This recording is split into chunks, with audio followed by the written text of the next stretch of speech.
States. And now we took a big look at that and we were like, holy cow. So the Navy's sitting in foreign ports around the world.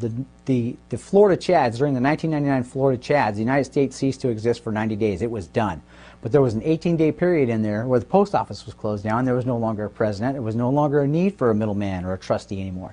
So the Navy's sitting in foreign ports around the world with no country, and Russ had just taken the flag, and they have no flag.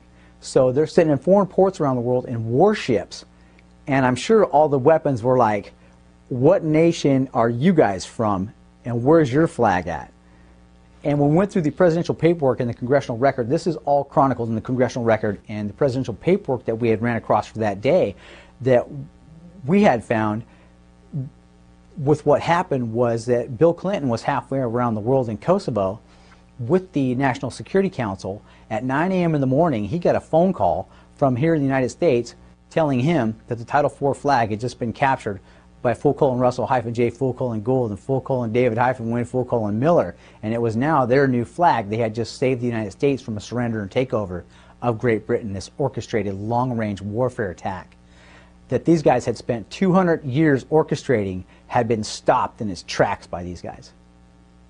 So the Navy immediately signed on with Russ in 2003, and as we looked at what was happening there, the P2 Mason Lodges, the Knights of Malta, the Knights of Columbus, and the Jesuits were losing their minds. I mean, these guys were pulling their hair out because Russell J. Gould was not groomed by the P2 Mason Lodges. He's not a Mason.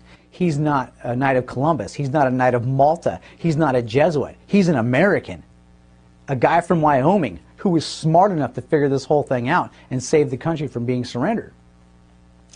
So with that, no one wanted to play with him because there was no way to control this guy. There's no way to blackmail this individual. You can't pin pedophilia on him.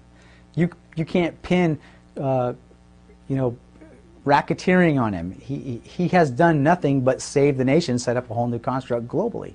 So because there's no way to blackmail or control this guy, they don't want to let him take over because he doesn't adhere to their standard operating procedures. He doesn't adhere to any other of their beliefs, their belief systems, their belief structure, and they did not want to let him take tactical command and control the way he had.